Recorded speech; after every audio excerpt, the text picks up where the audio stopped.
Hello again, everybody. This is Derek, and I am coming back at you with another wargaming and miniature video. In today's video, we're going to be talking a little bit about my 15mm Ancients projects. So if you've been watching the live streams, and if not, you should go and check out my live streams. I've got them up on the channel. Over the last couple of days, I've been working on terrain, so like hills and fields and crops, woods. You know, what else do I got? I got a marsh, a pond, mountains. Yeah, so basically there's a lot of terrain pieces that I'm working on, and I would recommend checking those out. And if you want, I don't know when this video is going to go up live, but if you catch this video before I go live again today, you should turn on that as well. I'm planning on going live around 11, maybe 10 or 11, something like that. So just stay tuned to the channel, and I'm not going to move the camera or set up a second camera like I normally do, showing off the table full of miniatures or the work table over there, mainly because I've already got the camera over there tore down, pushed out of the way, which I'll drag it out again today for the third video of my terrain building. I also, okay, so as an update, because that's really what this video is, as an update, I got my Forged in Battle miniatures in, and I have already filed them, washed them,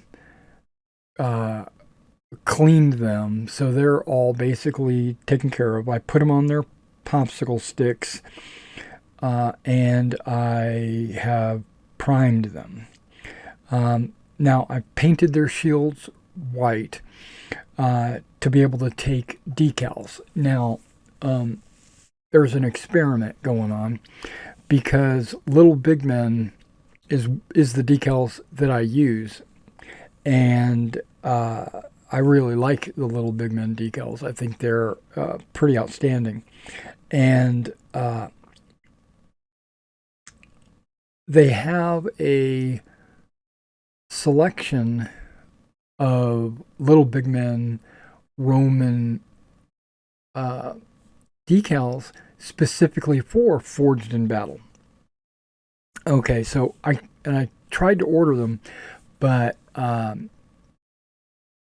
think his name might be Jim. I'm not sure, but the guy that is running Little Big Men stated that he was going to have to close in October to take care of some medical issues that's going on.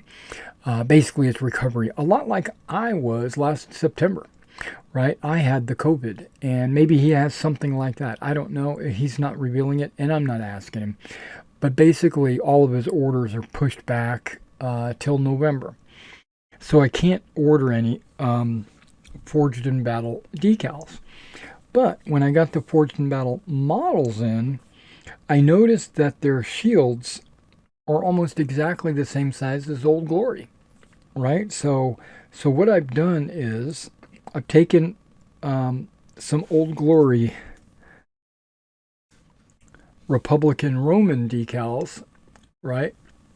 And I've applied them. Oh, I've only done 4, but I've applied them to various shields poses to see, to see what they would look like on the shield. So also, Little Big Men has 2 sets of Republican Roman shields. Shield decals. They have something called just Republican Roman, and then they have something else called the Marius Roman, which these are Marius or Marian. yeah, Marian Roman shields. So so I took out my Republican Roman and my Marian Roman decal sheets, and I compared them side by side, and they look like they're the exact same size and shape. Uh, because I think that the mid Republican Romans and the Marian, the late Republican Romans, they're all considered Republican. So any of the Republican Roman shields decals should work, I would think. And then the because they're scutums, they're not the I'm not sure what the squared off imperial shields look like or called. But these guys have the rounded edges and they're curved and all that jazz, and they got like the center boss and a spine going down the center.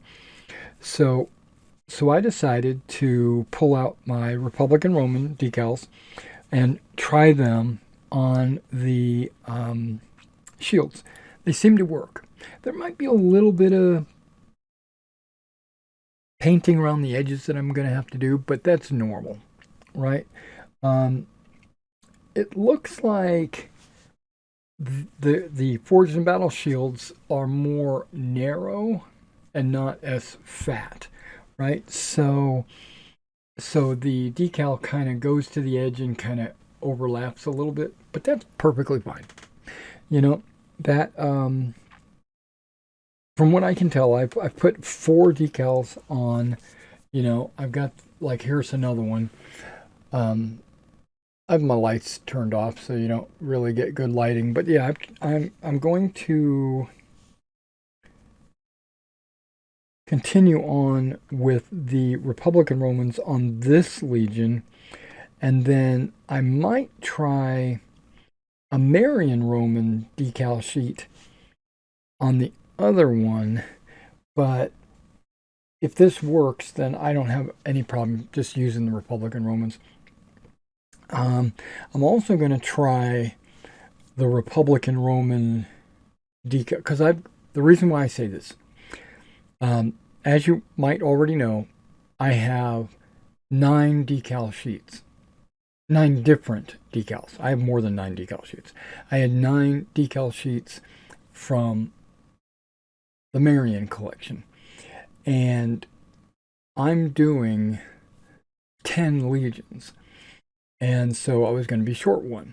But then I thought, hey, I've got all these Republican Romans for my mid-Republican Roman legion or army. So let me pull those decals out. And it looks like I've got quite a bit of those decals. And there's it gives me a larger variety of patterns and designs. Specifically, there's a yellow shield in the Republican Romans, and there's not a yellow shield in the Marian Roman shields. Yeah, I'm excited. I'm basically I pulled them all out, and remember, I'm personally doing 10 full-size legions, which means they're half size for my playstyle, Magnus. So really I needed 20 decal sheets, and a decal sheet like this comes with enough to do a full legion, right? But I'm only going to be using like half of them for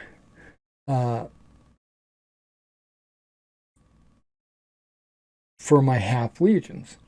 Well, in this case, in this decal sheet that I'm showing you, I'm actually going to do the entire legion with that decal, and I'm going to do a bunch of half legion decal sheets, and then I'm also, but I can't do them. I don't have 20 different ones. I think I've got 15. Yeah, that's right.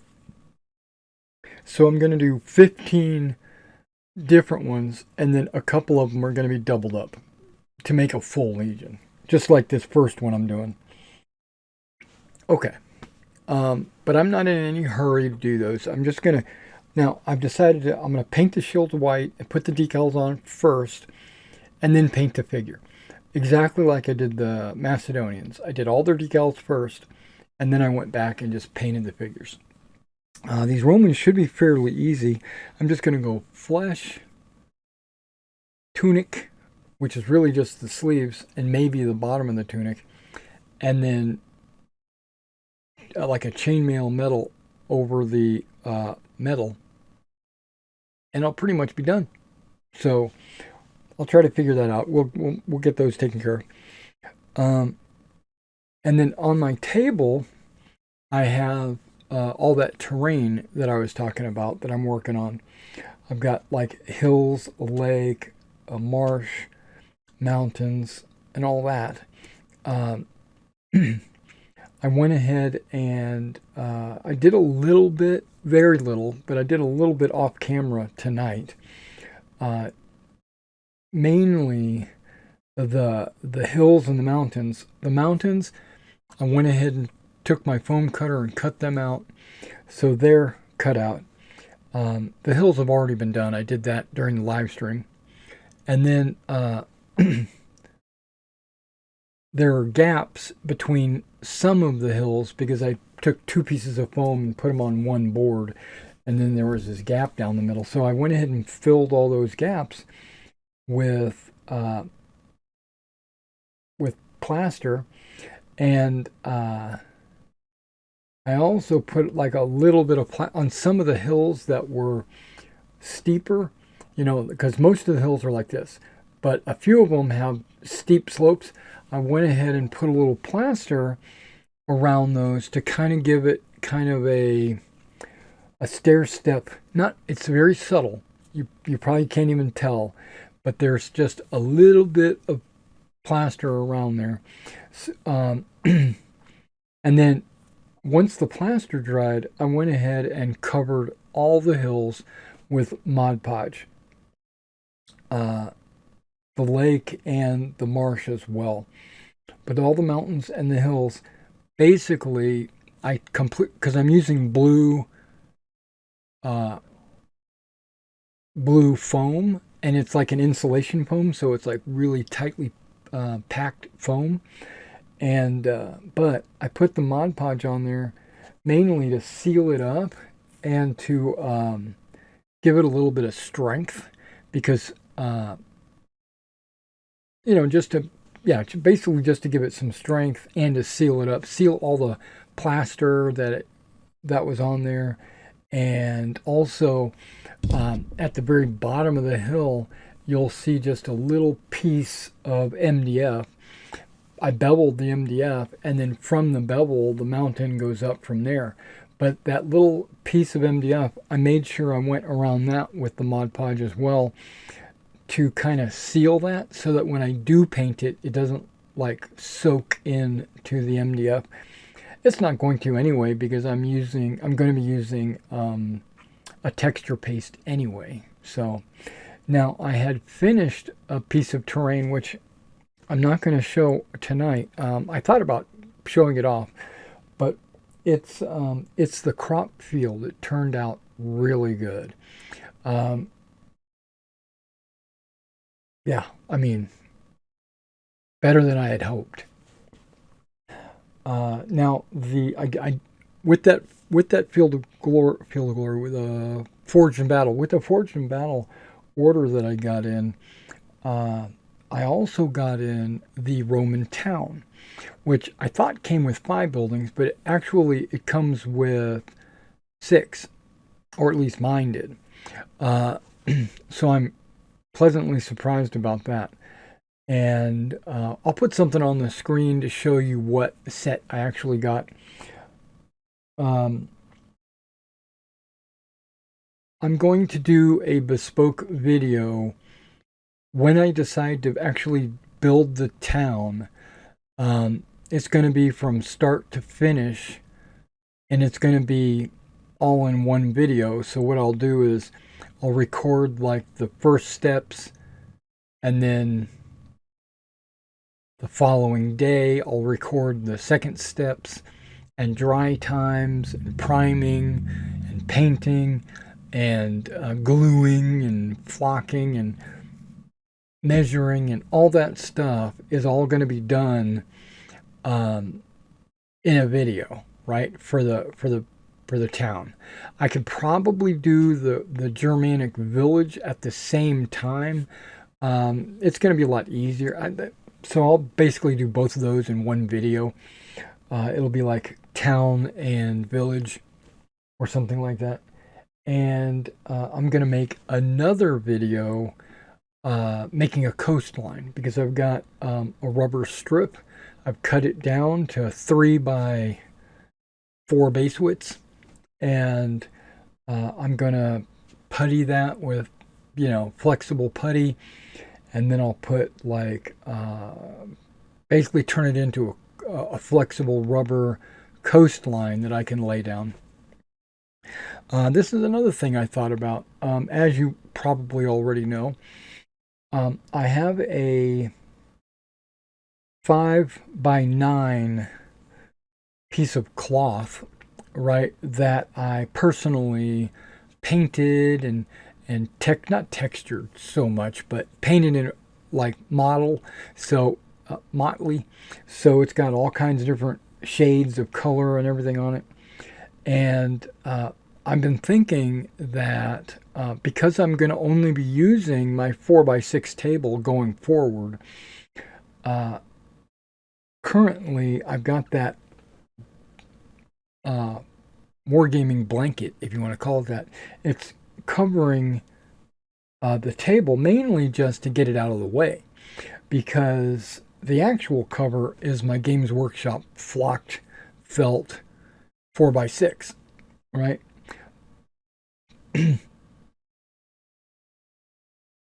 So, knowing that I've got this 5x9 sheet, I've been thinking that I could cut from the end of it, cut 3 feet of it off, right?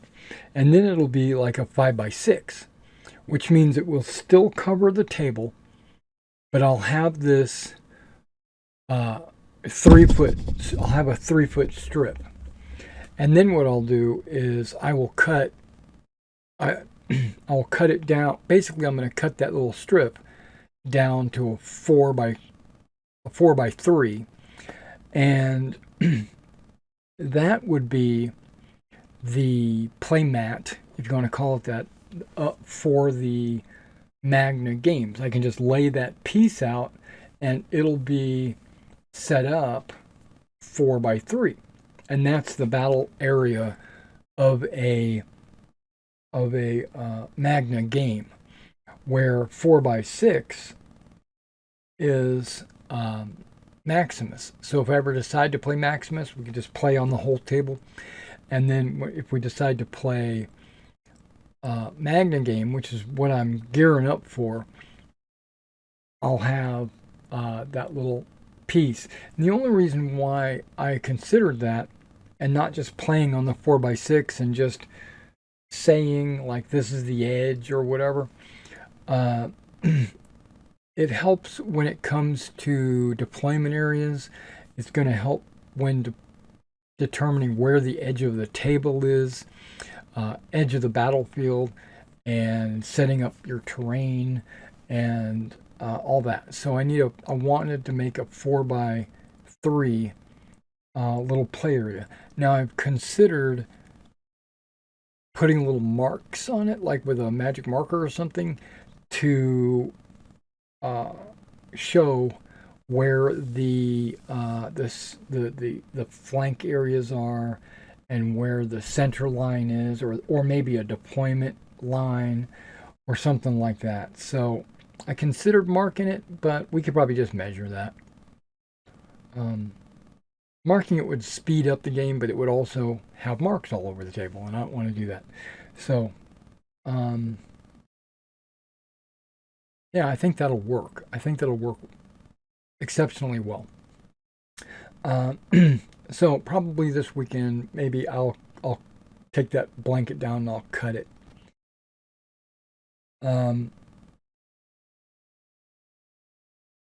Okay, the Cromartie figures, I did trim the cavalry down, and so I actually have the cavalry uh, mounted on popsicle sticks and primed as well. Uh, but really, I just wanted to see what they looked like once I cut them off their little sprues. But I'm going to be working, I'm basically going to be doing shields next. Once I get all the shields done, then I'll start painting up the legions. Terrain, check that out. My live streams, you can also check that out tomorrow or today, um, this afternoon. You should come check that out. Hang out with me if you want, or just watch those videos later as a video on demand. Okay, updates. I'm trying to see what is going on.